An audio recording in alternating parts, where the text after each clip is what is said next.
Здравствуйте, в эфире информационный выпуск Амши-Укшара. Премьер-министр Республики Абхазия Валерий Бганба представил коллективу Министерства сельского хозяйства нового министра Амирана Какалия. Как отметил глава правительства, положение дел в области сельского хозяйства породило объективную необходимость в организованном менеджменте данной сферы. Планирование и управление, умение распределить имеющиеся ресурсы по различным направлениям – это основа развития в любой сфере. В настоящее время развитие фермерского хозяйства должно стать одним из приоритетных направлений работы министерства. Сельское хозяйство в Абхазии должно обеспечивать потребности населения в продуктах питания, сказал Валерий Бганба. Премьер-министр Республики Абхазия Валерий Бганба встретился с представителями делегации Федеральной службы государственной статистики России во главе с заместителем руководителя Федеральной службы государственной статистики Сергеем Егоренко. Как отметил премьер-министр Валерий Бганба, практика показывает, что без статистических данных невозможно управление государством и развитие отдельных отраслей и секторов экономики. Заместитель руководителя Федеральной службы государственной статистики Сергей Егоренко рассказал об итогах сотрудничества с абхазскими коллегами. По его словам, трехлетний план работы можно считать оконченным. В июле 2016 года между статистическими управлениями Абхазии и России был подписан договор о совместных мероприятиях по развитию и совершенствованию статистической деятельности в Абхазии. Все мероприятия, указанные в плане, в основном были выполнены. Это большая подмога для нашей работы. Подмога со стороны Росстата в виде методологии, консультаций и вообще регулярное консультирование нашей деятельности. Это вот и нас как-то подтягивает, и мы видим результаты своего труда и хотим, так сказать, идти в ногу со временем. Но в этом плане нам помогает Росстат. И сейчас мы готовимся обговорить и продумать план следующих мероприятий. И эта работа идет на уровне государства, правительства, потому что наши выходные цифры и наша работа, она будет отражаться и показывать деятельность нашего государства во всех сферах. Мы предполагаем уже в течение ближайших пару месяцев подписать новый план действий на 2 или на 3 года. И, естественно, основными направлениями будет, на наш взгляд, подготовка к проведению переписи населения раунда 2020 года, совершенствование расчетов макроэкономических показателей, а также планируем оказать содействие нашим абхазским коллегам в статистическом обеспечении мониторинга целей устойчивого развития. Разумеется, автоматизация процесса сбора отчетности – это не самоцель, это попытка облегчить жизнь бизнеса, сделать сбор отчетности не таким трудозатратным, не таким ресурсозатратным для респондентов. Потому что, собирая от предприятий огромный объем отчетности и заставляя предприятия проделывать дополнительные расчеты специально для статистической отчетности, мы таким образом мотивируем бизнес на то, чтобы снижать качество предоставляемой информации. А мы должны в первую очередь задуматься о том, чтобы помочь бизнесу и сделать его жизнь легче. У 12-й школы в Сухуме собрались жители близлежащих домов с требованием перенести мусорную свалку с Маяка в нежилой район. Жителей понять можно. Проблема эта старая, накапливалась годами, но от этого людям не легче. Их постоянно донимает не только запах мусора. Свалка привлекает разносчиков заразы, мух, собак, комаров, крыс. Домашний рогатый скот пасется на свалке, а люди потом употребляют в пищу их токсичное мясо и молоко. Жители даже перестали пить воду из-под крана, настолько близко свалка подобралась к их домам.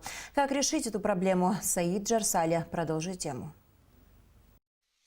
Утилизация бытовых отходов по-прежнему является одной из существенных проблем в республике. На Сухумский мусорный полигон в районе Маяка ежедневно привозят большое количество бытовых отходов уже на протяжении 50 лет.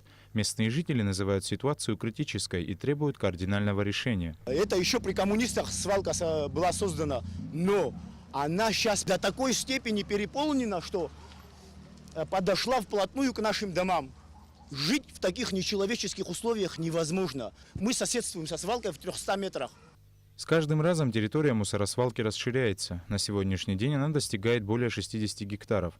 Большую проблему полигон создает для тех, кто проживает поблизости, особенно в летний период. Со слов местных жителей, с недавних пор они даже опасаются пить воду из-под крана, так как свалка подползла к водозаборным скважинам на берегу реки Гумиста. Вот эти все грунтовые воды, они уже просачиваются вот этой грязью. И надо предвидеть, что если в случае не будет хлорирования, да мало ли что случится, то это уже получается инфекция, сплошная инфекция.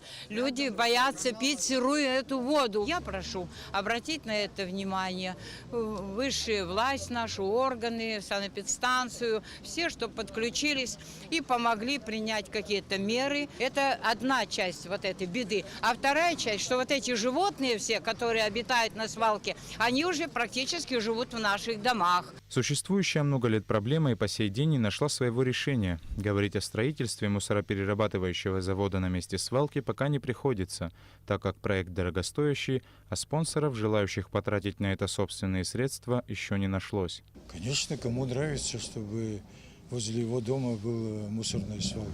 Никому это не нравится. Но куда? Мы все районы хотим, чтобы в наших районах не было мусора. А куда его деть? Продавать в другую страну? В городе нет другого места, куда можно перенести свалку. Это единственное место, которое было определено еще при наших дедах, еще нас не было на свете. Это 100 лет здесь находится свалка. И в одночасье решить этот вопрос – это архисложно. Ранее жители района собрали подписи с требованием о закрытии свалки. С этим письмом они обратились в правительство. С целью решения проблемы Кабинет министров создал комиссию из числа экологов и местных жителей. Рабочей группе было поручено подобрать территорию для новой мусорной свалки. Мне было поручено провести поиск или подыскать какие-нибудь территории, подходящие для организации мусорного полигона. И мы свое предложение сделали правительству. Правительство теперь дало указание, распоряжение произвести геологические изыскания, экологические изыскания. Этот процесс не стоит, оно идет. Но сиюминутно решить эти вопросы, конечно, они будут очень сложно. Экологами было предложено место для новой мусоросвалки в Гулрыбшском районе. Однако, по словам главы правительства Валерия Абганба, приехавшего на встречу с жителями, это предложение должно быть поддержано депутатами районного собрания. Более того, с решением вопроса возникает еще несколько проблем, связанных с приобретением машин для перевозки мусора, топливом, и все это требует времени, отметил премьер-министр. К вопросу о решении проблемы мусоросвалки подключились и депутаты Народного собрания парламента республики, избранные от этого округа. Мы так понимаем, что совместная комиссия, которая работала, определилась территорией, территория подобрана, и сейчас нужно решить технические вопросы с тем, чтобы данную мусоросвалку закрыть и все бытовые отходы, которые собираются на территории города Сухума и окрестности, вывозились на новое место. Проблема должна быть решена, потому что требования совершенно справедливые, люди уже устали, что называется, ставить этот вопрос, потому что это связано со здоровьем, это связано с неблагоприятной экологической ситуацией в этом микрорайоне. Как говорят жители района, в случае нерешения этой проблемы они будут вынуждены прибегнуть к крайним мерам – заблокировать въезд на свалку для мусоровозочных машин. Но поможет ли это решению проблемы? Вопрос пока остается открытым. Саид Джарсали, Алексей Гухава, Степан Мартиросян, Абхазское телевидение. В этом году исполнилось бы 80 лет Нурбию Лушба, бывшему редактору Гудаутской районной газеты «Бзыбь», заслуженному журналисту Абхазской АССР. Встреча памяти известного абхазского журналиста прошла в Сухуме в Музее боевой славы имени Владислава Ардзенба. Мероприятие было организовано Союзом журналистов Абхазии. Общественные деятели, активисты национально-освободительного движения, журналисты тепло вспоминали своего соратника, коллегу и руководителя, отмечая неоценимый вклад Нурбия Лушба в борьбу абхазского народа за свою свободу. Нурбий Ладикович Лушба родился в 1938 году в селе Абгархук Гудаутского района. Начал он свою трудовую деятельность в районной газете в 1965 году, еще будучи студентом. После окончания Сухумского пединститута был назначен заместителем редактора, а в 1967 году главным редактором газеты «Бзыбь». Нурбий Лушба проработал в ставшей ему родной газете бессменно около 25 лет до конца своей жизни. Сегодня друзья и коллеги вспоминают его его как знатока своего дела, справедливого руководителя, готового всегда прийти на помощь. Наше знакомство состоялось в 1985 году. Это мой первый педагог и наставник. Огромное спасибо Нурбейлу Адиковичу за то, что он не просто научил меня писать, править свои материалы, насколько он тактично исправлял эти материалы. Поэтому с огромным уважением мы вспоминаем его. Но я хочу сказать, что он был очень мягкий по натуре. Я не помню, чтобы он повысил голос, кого-то ругал, и нас, молодых, и старших. Бывает же, вот начальник, он ругается, а он вот не такой был. И он давал нам возможность свободно творить. Я не помню, чтобы он вот исправил мой материал, и он стал от этого хуже. Или чтобы он вообще вмешивался, он доверял, он понимал вот твои способности вот, и не требовал большего, что ли, вот так вот. Районная газета «Бзыбь» именно в те годы, когда ею руководил Лушба, стала своеобразным рупором волеизъявления абхазского народа. Особенной популярностью издание пользовалось в 70-е и 80-е годы, когда на страницах газеты публиковались острые злободневные материалы, объективно отражающие политическую ситуацию в стране на тот период.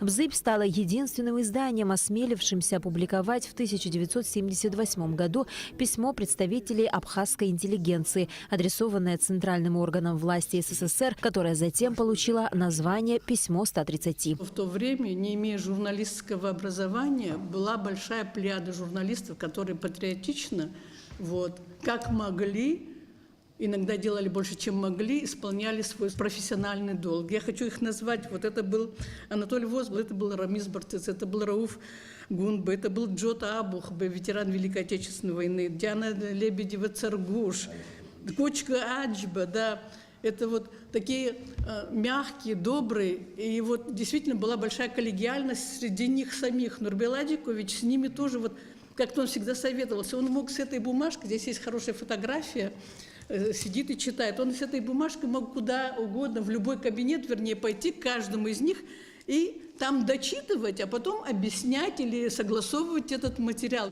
Люди, которым так или иначе приходилось сталкиваться с Нурбеем Лушба, вспоминают его как человека чрезвычайно скромного, взвешенного в словах и поступках. Газета «Бзыбь» стала для Лушба не просто работой, он посвятил ей всю свою жизнь. Те материалы, которые там публиковались, конечно, проходили определенное согласование в том же районном комитете партии, в том отделе, где я работал. В неделю, по меньшей мере, 2 раза мы с работниками редакции встречались. Нурбейл Адикович, вы знаете, вот первое впечатление, кто бы его не видел, очень скромный, спокойный, уравновешенный человек, интеллигент, можно сказать, с большой буквы. Я не помню, чтобы когда-то он на повышенных тонах с кем-то мог говорить.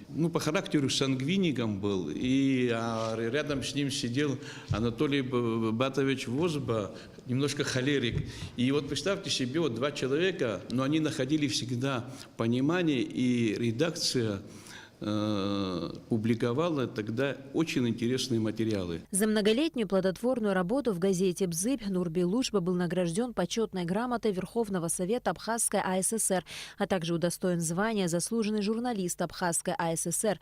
Нурбейл Лушба скончался 13 декабря 1991 года на 53-м году жизни. Объявлены имена 16 исполнителей, прошедших первый этап детского музыкального конкурса «Абжезхо».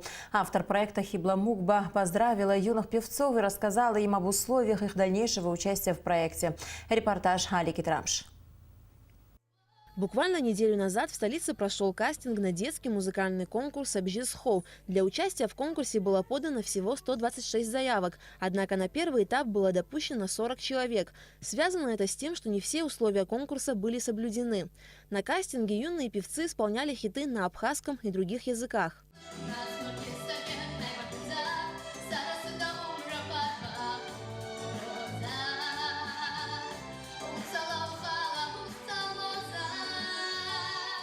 В итоге из 40 исполнителей отборочная комиссия отобрала 16 молодых вокалистов. Автор проекта «Абжезхо», певица и композитор Хибла Мукба поздравила детей, успешно прошедших первый этап конкурса. Добро пожаловать в наш проект, и я надеюсь, что мы вместе с вами сделаем праздник. И хочу, конечно же, пожелать вам всем терпения, трудолюбия, да, и очень хочу, чтобы каждый из вас хорошо проявил себя. Создание такого проекта направлено в основном на популяризацию абхазской песни. Очень хочется, чтобы в нашей стране лидировала все-таки наша родная абхазская песня. Согласны? В финал проекта «Абжисхо» прошли ребята в двух возрастных категориях – от 9 до 12 лет и от 13 до 16 лет. Многие конкурсанты принимают участие в подобных проектах впервые. Преодолев все страхи и волнения, они сумели показать свое мастерство и попасть в финал проекта. С самого детства люблю петь, но начала заниматься вокалом с 12 лет. И я очень обрадовалась, когда увидела свое имя в списке. Надеюсь на победу. Я жду какого-нибудь испытания, какого-нибудь опыта нового и хороших эмоций. В отличие от многих других участников проекта, 16-летний Ливан Пхаладзе из Сухума неоднократно принимал участие в различных музыкальных конкурсах за рубежом, и он с удовольствием рассказывает о своем опыте. Я обожаю вообще конкурсы, участвовал во многих проектах в России, но в первый раз решил поучаствовать в абхазском конкурсе, так как для меня важно, что у нас проводятся конкурсы в Абхазии, и я очень рад, что принял участие, что прошел, очень был рад увидеть в списках свою фамилию. Надеюсь, что все будет хорошо, и мы все сплотимся, будем дружить и идти вперед. Финал конкурса «Абжисхо» состоится в марте 2019 года, и именно этим ребятам предстоит побороться за призовые места и гран-при фестиваля. До этого времени заниматься вокалом с конкурсантами будут профессиональные педагоги. Аля Катрапш, Роберт Ломия, Абхазское телевидение. Более 15 часов сотрудники МЧС Абхазии вели поиски жительницы города Череповца в Вологодской области Натальи Соколовой. Как сообщает пресс-служба МЧС Абхазии, 2 декабря после службы в храме святых Константина и Елены в селе Акапа Сухумского района она отправилась одна пешком в сторону города, однако сбилась с пути и заблудилась в лесном массиве. Поисковая операция началась в 4 часа вечера 2 декабря. Поиски успешно завершились в 8 утра 3 декабря. С 25 по... Я все никак не могу выйти в город, значит, где-то около 5 часов. Дорога не кончается, я все никак не могу выйти в город, значит, где-то около 5 часов. Солнце стало садиться, поэтому вот я и позвонила. Я не могла, значит, выйти в город, поэтому я позвонила в МЧС. И, значит, где-то в начале 10-го ребята меня нашли. Группа состояла у нас из 6 человек.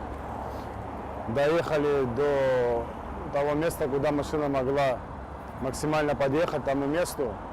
Высадились, взяв все необходимое снаряжение.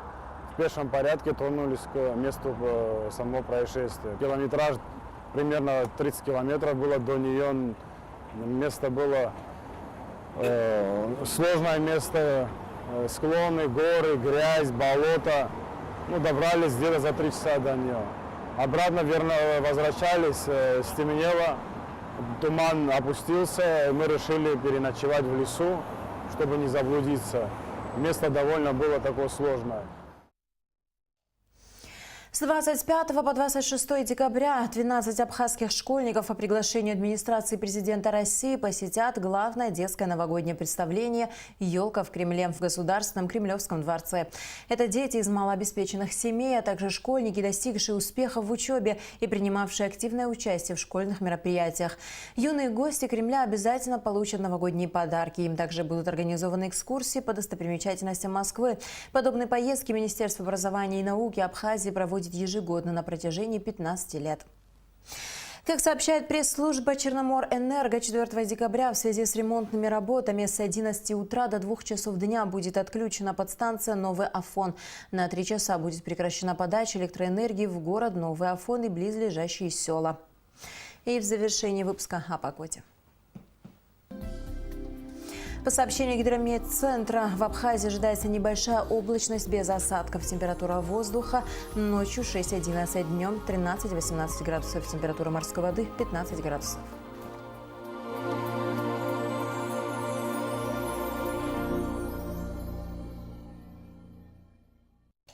На этом наш выпуск завершен. До скорых встреч в эфире.